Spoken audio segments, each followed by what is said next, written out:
Hey, hey, LinkedIn. So good to be here. The beginning of May.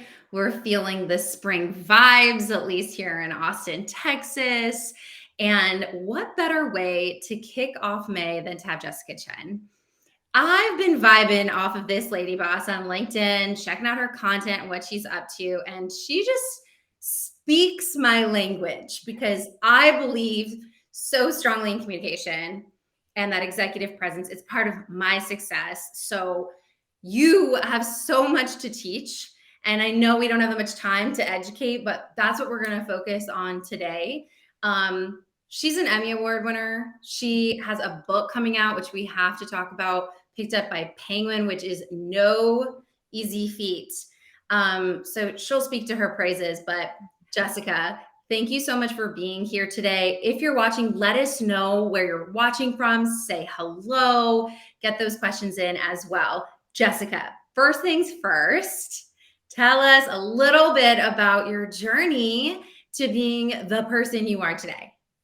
Well, first of all, thank you so much, Rachel, for having me. It's always such an honor to be on these platforms and to engage with you and the audience. So, a little bit about me.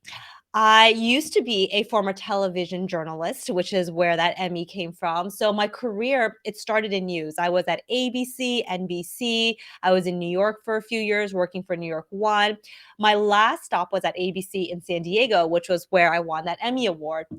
And it's funny because when I won that award, a lot of people are like, congratulations, is there going to be more? What's next?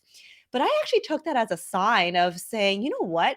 There's actually so much that I learned on TV that I can actually teach folks this because every day as a journalist, you're presenting, public speaking, you're interviewing people, interpersonal communications, navigating tricky conversations. You're dealing with people and you're having this honestly tough conversations. And I was like, wait a second, we can actually teach this to professionals. So about 4 or 5 years ago, I decided to start my own company, Soulcast Media, and the impact we've made is amazing. We've taught over 2 million people how to become better communicators. 2 million. Now, some of that is because you're one of the top LinkedIn and learning instructors. You have how many courses? I have 10 courses right now with the LinkedIn Learning team. But honestly, I mean, I feel so lucky, but there's been tons of other instructors who have even more courses. But I'm so proud though, because the courses that I do have on LinkedIn, they've done extremely well, probably because a lot of it is communication space. But my whole philosophy is, I understand the struggle with communications and how people feel like they don't have that confidence to speak up. They don't know how to advocate for themselves, right? And so oftentimes when I teach, I'm really coming from a place of empathy because I used to be that person. I used to be that quiet person who never spoke up in meetings. So I understand. Yeah. Okay. So let's talk about that a little bit. So you said you realized that people needed help with this. Where did it start? That like biggest pain point that you have the most questions from, most people struggle with that you're finding? So it's really two camps, to tell you the truth. There are folks who come to me because they're just like, help me become a better public speaker. I have to do a presentation. I mean, many of us have to do presentations from time to time, and I just don't like the way I present. I'm so nervous. How do I manage that? The other camp are those who really just struggle with being visible, speaking up in meetings, not contributing in meetings. And it's not because they don't have anything to say, they have great things to say, but maybe because they don't feel like their voice matters or they're constantly talked over, right? And as a woman, as a minority, like, and I feel that, I remember walking into meetings and sometimes feeling, do people care? But that's the thing. It's, you have to be your own best advocate. So those are kind of like the two folks that I usually work with. But ultimately, I kind of teach the same thing. It's just like building and finding that confidence, which I know we can't talk about in just 30 minutes. There's like so much we can talk about. But here's the thing, it can be learned and it can be improved. That's the beauty of it. It can be learned. You hear that, y'all. So what do they say? Public speaking is feared more than death. That's what they say. Yes. And I mean, Whatever they is. Yeah. Whatever. I believe it. It is scary because, suddenly your colleagues, people who maybe you're comfortable with, because you're standing in front of them, suddenly they're just so intimidating to you now, right? And you don't see them as Jen or Bob or Joe or whatever. You see them as director, manager, CEO. But here's the thing, I always say, you got to humanize the experience. Remember, they're just people too. Don't think of them and their fancy titles. Just talk to them as if you're just having a conversation. Ooh, I love that. I mean, that's what we believe at Stand Out Authority, all around humanizing our marketing, our conversations. So, what is I'm one of those people that I don't struggle. Like I've never struggled with the presenting piece. I like being on stage. I get energized. Not that I don't get nervous. And I think that that's kind of a misconception is like you're confident. Like if you see somebody confident, oh, they're not nervous or whatever. And it's like, well, I'm confident in what I'm communicating. So therefore I'm comfortable presenting. I know that doesn't come from most people though, Jessica. And Yeah. I know teaching confidence is hard. Where do you start when you're thinking about I got that presentation next week, I'm freaking out.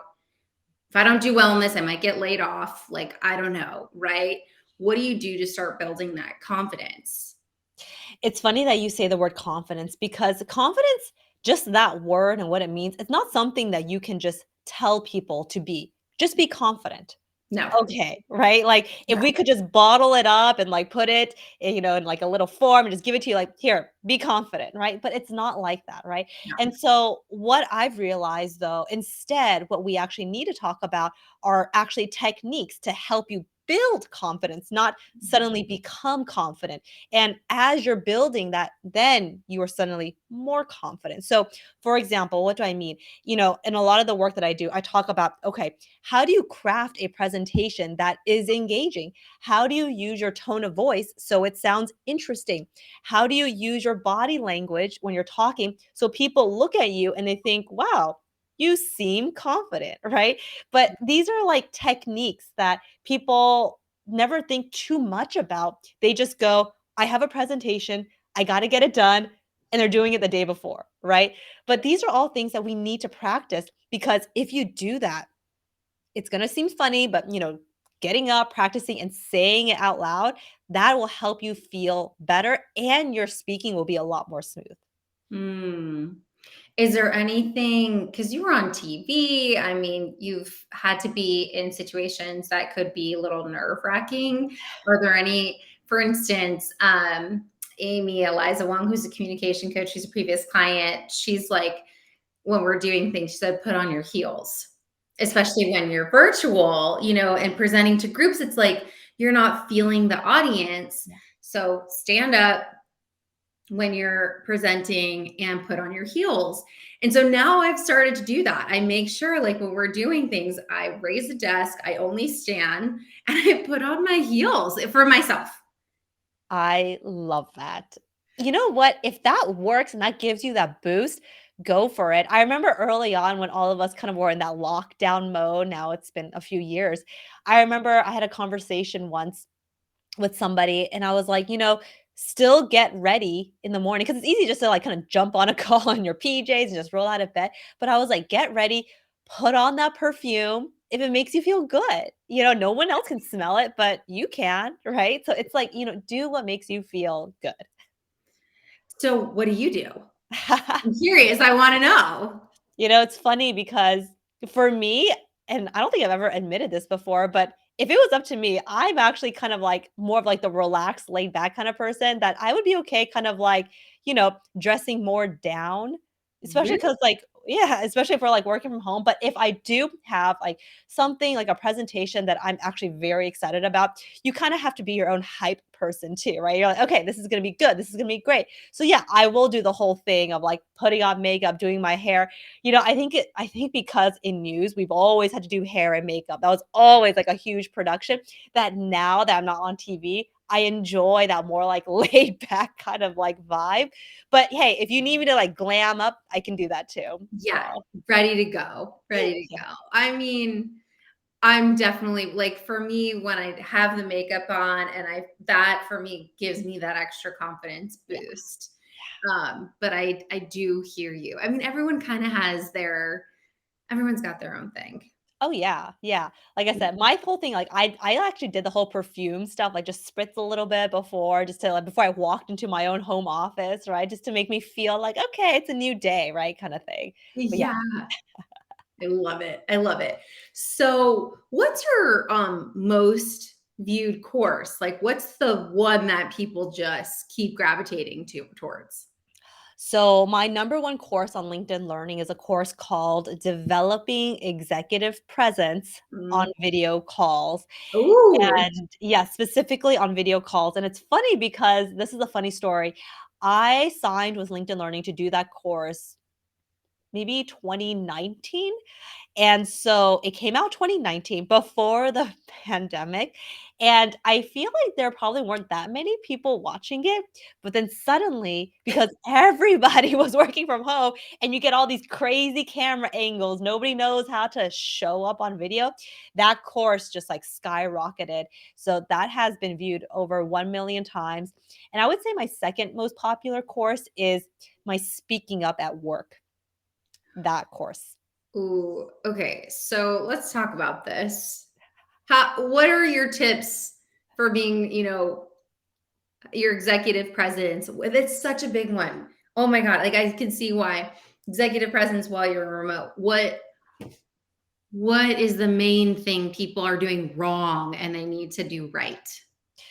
Let me start by saying, even if you or your team are back in the office, chances are you may still be jumping on video calls externally or maybe internally. So it's not that because many of us are maybe back in the office or hybrid that video calls don't matter. In fact, I think a lot of people are using them more than ever before still.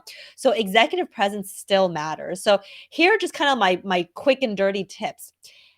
How you set up your camera, I mean, Rachel, you're great. I mean, I think your executive presence on video looks fantastic because part of it is how you set up. Are you framed well? I mean, how many of us have been on those calls where a senior executive's camera is so close to their face, or they're just kind of like a little like person on the bottom, like their camera angle is just so off. Another thing is lighting. I mean, lighting is so important.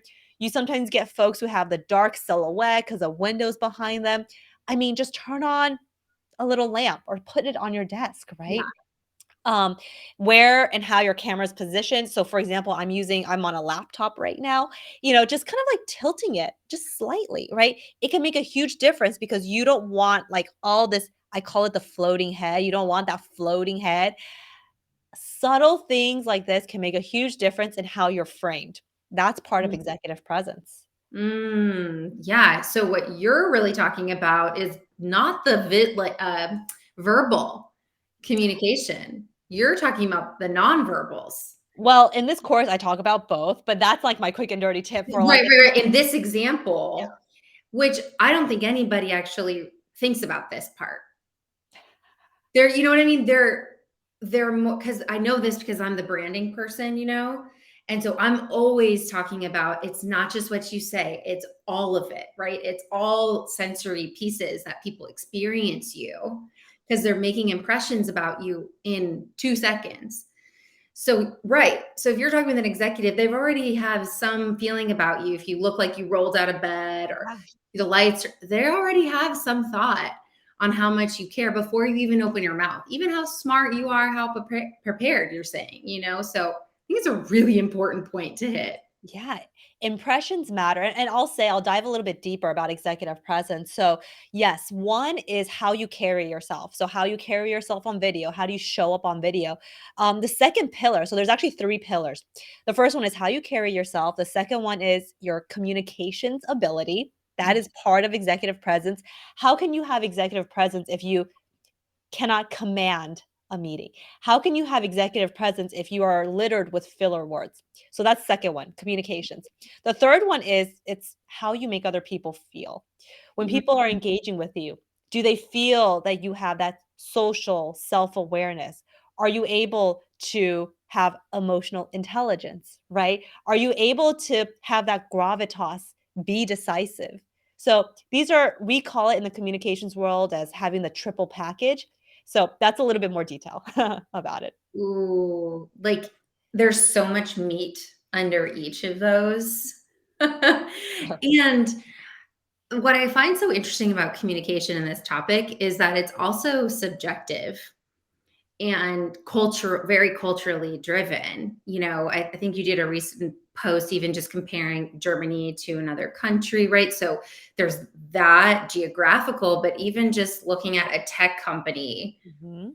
versus the finance company versus the law company and what that presence means is so different. So you really do have to be aware of where you're at and who you are. It's not easy. It's not easy, and actually, I will say one of my other courses on LinkedIn is cross-cultural communications, Mhm. and it's just having that cultural awareness of different people who come from different countries, they're different ethnicities. Their thinking process, the way they operate, the way they process things is just completely different. It's not right or wrong, right? It's just you have to acknowledge it. And I feel like we have all these conversations about being inclusive, but we never think about, okay, from a culture perspective, are we acknowledging kind of like, for example, growing up Asian American, I was taught a set of principles of how to carry myself. And that was actually kind of different from the Western ideal, right? But Yeah. I think that's the thing. You kind of have to have that awareness and know how to be flexible between the two. That's really how we can all succeed. It's big. It's huge.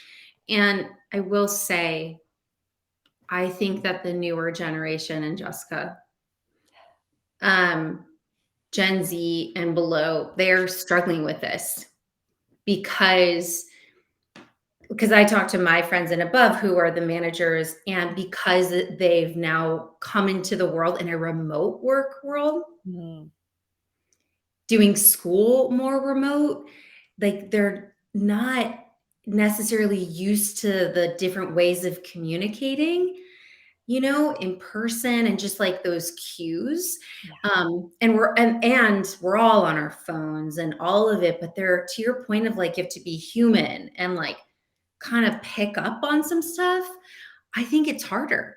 I think it's so much harder now.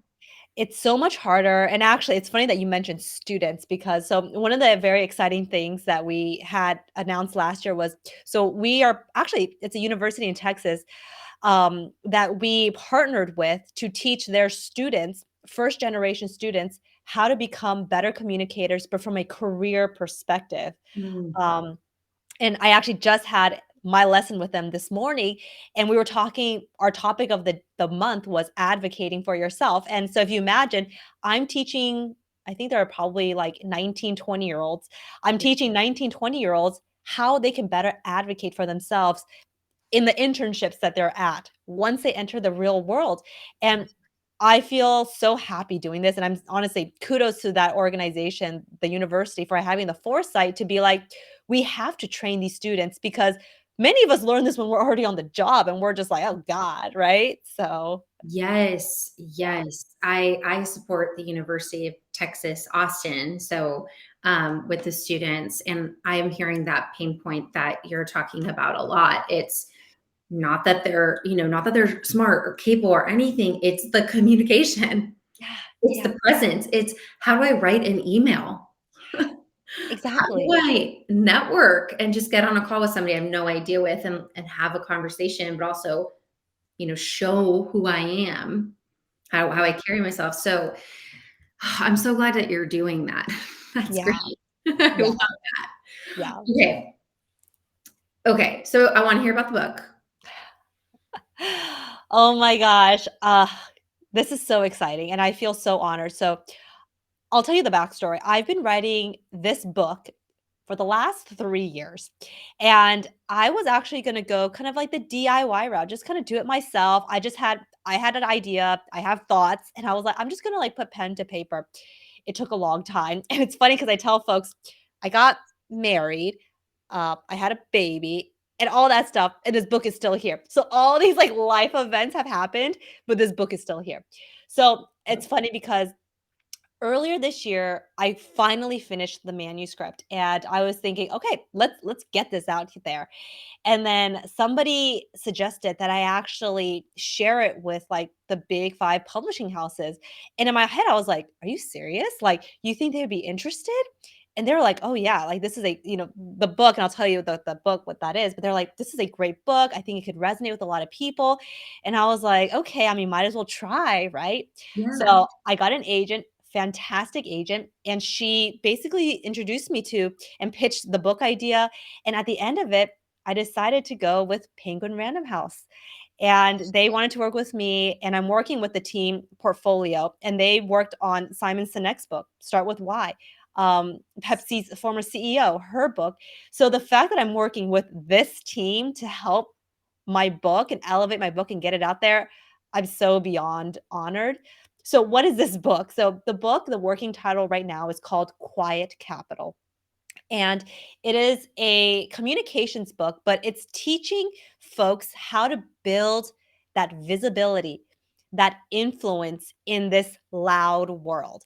And it's really geared towards folks who have perhaps felt overshadowed, overlooked, right? A lot of it's cultural too, and just kind of reframing how we show up.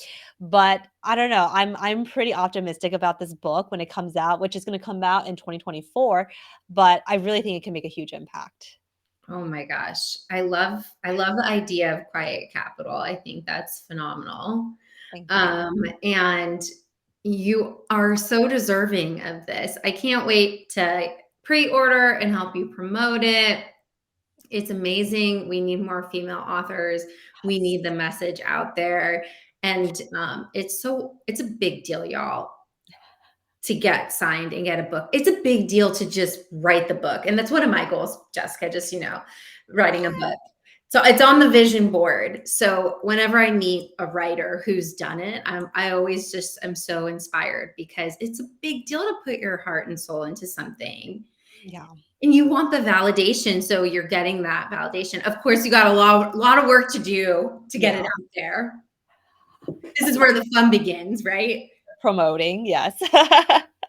But here, I'll tell you this, Rachel, I hope you write that book, and let me tell you, I never thought of myself as a writer. I was probably always, like, a B grade, like, student in my English class in high school, so, honestly, I should go back to my high school and be like, "Hey, I wrote this book," because I was always kinda just, like, average in English. So it's funny, but you know what? Anybody can do it really. So I hope you write that book too. Thank you. I will. I will. And I love what you're saying too. I think that's part of the overall message here. It's like any person can be confident. Any person can have communication skills and put yourself out there. But there's a process to learn and Mhm. to kind of get past the fears. I think that's a lot of the message that I'm hearing from you too. Yeah. And that word confidence, it is something that needs to be learned. It's something that needs to be learned because, I'm pretty shy and introverted naturally. Sometimes I get some social anxiety when I'm around people I just don't know. So I understand, like, it's hard sometimes to put somebody in a situation where you're like, okay, speak up, communicate when it's just we just weren't born that way. I wasn't born that way. I don't consider myself that like charismatic, extroverted person who knows how to just socialize and work a room. I don't know how to do that. I never knew how to do that. But that's the thing about communications. You can learn to do all these things and you can do it in a way that feels authentic and natural so that when you do walk into that room, when you are talking to a senior executive, you kind of know how to like, work it a little bit. You know how to speak, you know how to connect with them. And that's really the art, right? Oh, it Again, is. Girl, learn. that's why my newsletter is called Work, WERK, Work Your Brand. And when I was clubhousing a lot, I had a session I would always do on Sundays, build your brand and work the shit out of it. Love it.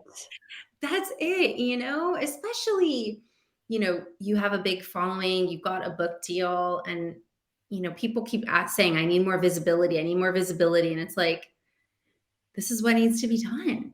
Kind of have to, you got to put yourself out there. Yeah. these days there's so much resources out there. Anybody can really just go out and just do it, and you just got to start, right? And Yeah. I get it. There's tons of people who are like, I don't want to be like an entrepreneur or anything. I want to just kind of like just do my work. But even everything that we're talking about, you still got to get yourself out there. You still got to get your name out there. When people hear your name, what do they think, right? It's not just about doing the work, it's also what people see when they see you, right? And trust me, coming from a traditional, very conservative Eastern household, it was always just do the work, do it quietly. But that does not translate into visibility. You have to proactively find those opportunities. Yeah, and do it all the time, because what I find with people is they're like, "Oh my god, I need the job.